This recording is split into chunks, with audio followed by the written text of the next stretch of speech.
j'ai joué la campagne Boris Todbringer qui sera disponible le 24 septembre prochain lors de la sortie du DLC Lord of the End Times pour le jeu Total War Warhammer 3 et je peux vous montrer en accès anticipé les 10 premiers tours. Tout cela est possible car la chaîne est partenaire avec Creative Assembly et c'est grâce à votre soutien que ce soit ici ou sur Twitch, alors un grand merci à vous. Bien que certains éléments soient en cours de développement et peuvent encore changer avant la sortie officielle, comme les statistiques par exemple, on en profitera quand même pour faire le point sur les nouvelles unités qui nous attendent, les personnages, les mécaniques de campagne et enfin découvrir ensemble ce début de campagne, alors débutons. Globalement, tout tourne autour du culte d'Ulrich puisque nous aurons accès au grand temple d'Ulrich qui est la mécanique principale de cette nouvelle campagne. Une fois déverrouillé, le grand temple offrira au cours de notre partie de puissants avantages aux provinces, on pourra y recruter des prêtres guerriers et les élus d'Ulrich, on y reviendra plus tard. Les prêtres guerriers sont de nouveaux héros génériques qui vont apporter des bonus à l'armée et le bassin de recrutement des élus d'Ulrich permet de recruter instantanément les nouvelles unités. Tout cela nous coûtera de la ferveur, la nouvelle ressource de cette campagne que l'on obtiendra comme d'habitude en bataille ou dans les colonies.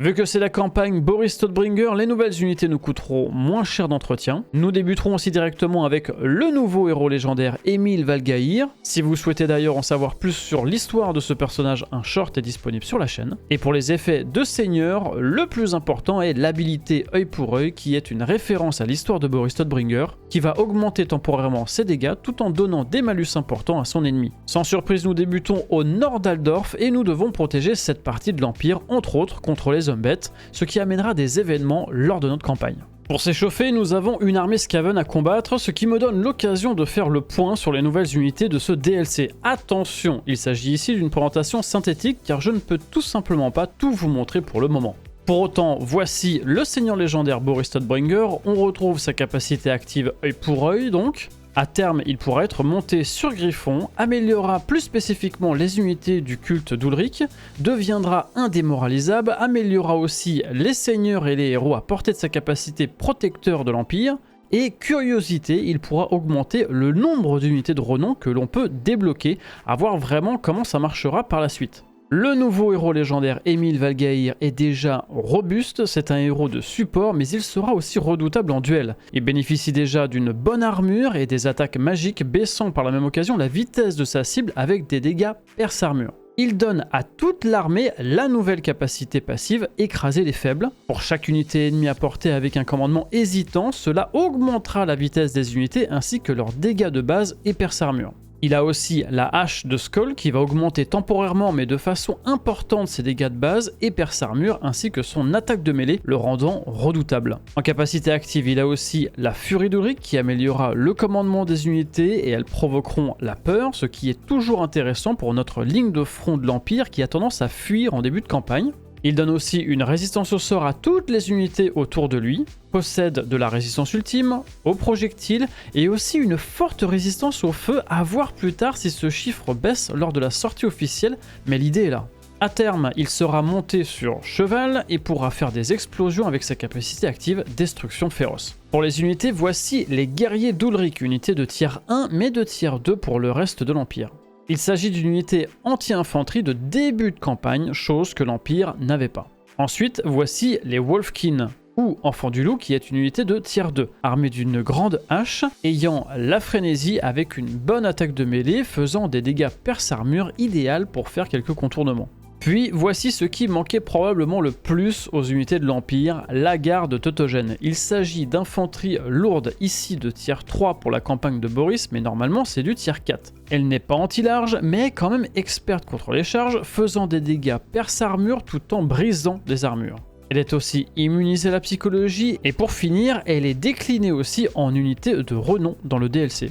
Pour finir cette première partie de présentation, voici une nouvelle cavalerie lourde, les chevaliers du loup blanc. Elle n'est pas forcément la plus résistante des cavaleries, mais fait des dégâts perce-armure, ce qui la rend très intéressante, et elle sera aussi déclinée en unité de renom. A noter aussi que l'on retrouvera dans ce DLC le sénéchal du loup blanc en seigneur générique, un peu comme Emil Valgaïr, il est spécialisé au corps à corps, pourra se renforcer lui-même ou donner des bonus à la plupart des unités de l'Empire, y compris et surtout les nouvelles unités, vous l'aurez deviné.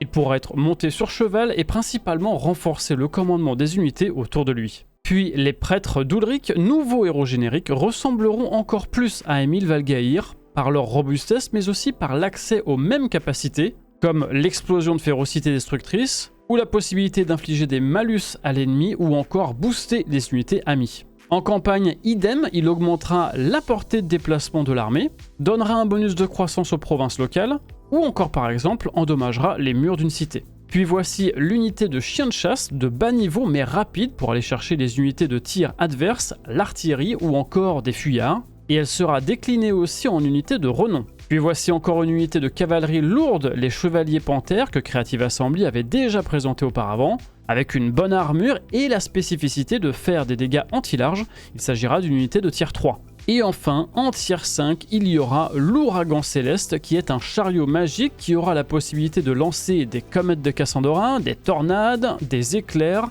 tout en apportant des bonus aux unités alliées en bataille. Vu que je n'ai pas eu la possibilité de le tester, il faudra voir ce que cela donnera en jeu par la suite.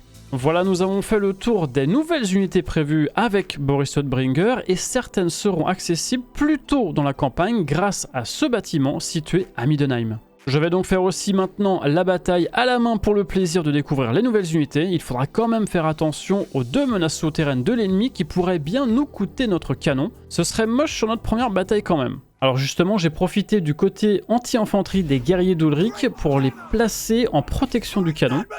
Comme ça, s'il y a une menace souterraine, je suis pas trop inquiet.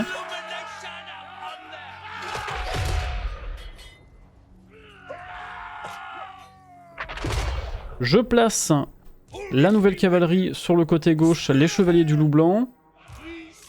Là, je bouge ma garde tautogène pour éviter le sort. Je laisse un peu en retrait pour l'instant Boris Todbringer et Emil Valgaïr, puisque en fait je veux les envoyer au contact du seigneur ennemi et tout mettre d'un coup avec tous leurs bonus pour le détruire le plus rapidement possible.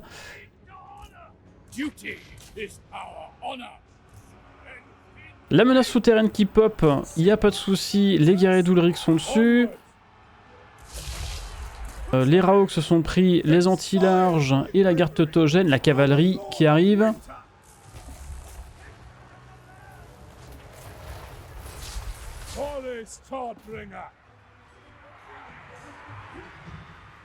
Les chevaliers du loup blanc qui chargent, les frondeurs Skaven.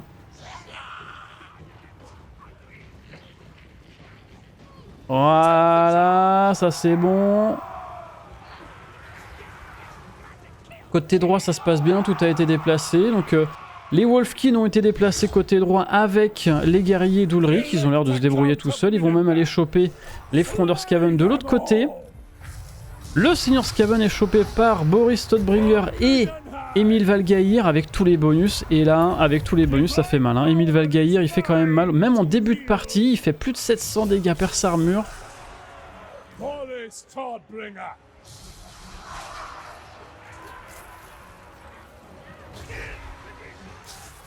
Et ouais, le seigneur va pas durer longtemps. Il fuit. C'est réglé. Le canon, il a rien pris, donc c'est nickel. On perdra pas le canon sur cette bataille. La charge de la cavalerie encore au fond. Ah, les Raoks qui reviennent sur le canon, attention.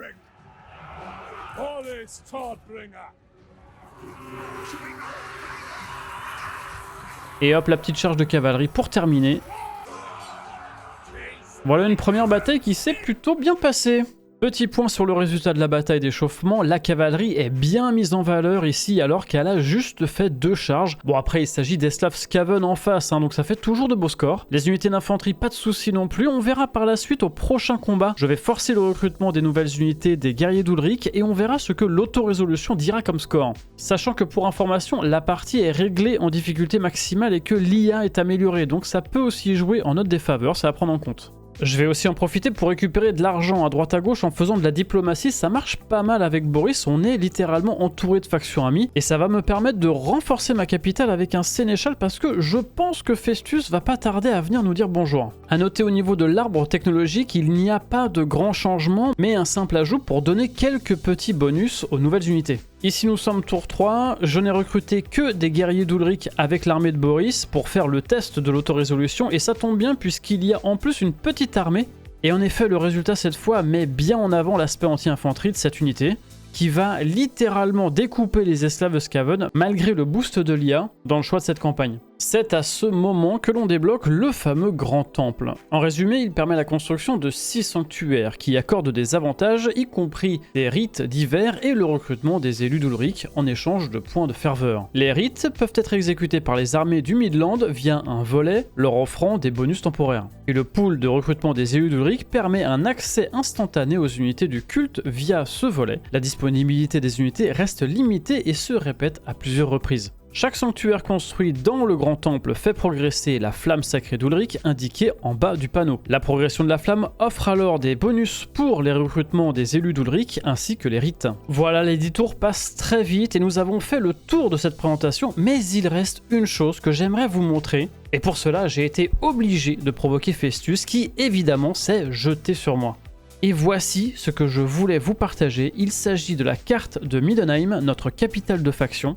Avec de la garde tautogène sur les murs, il ne devrait pas nous arriver grand chose, surtout si nous avons quelques fusillons du Auckland dans les parages. Et si vous souhaitez en savoir plus, je vous donne rendez-vous sur Twitch pour découvrir ou redécouvrir ce début de campagne. Merci à vous.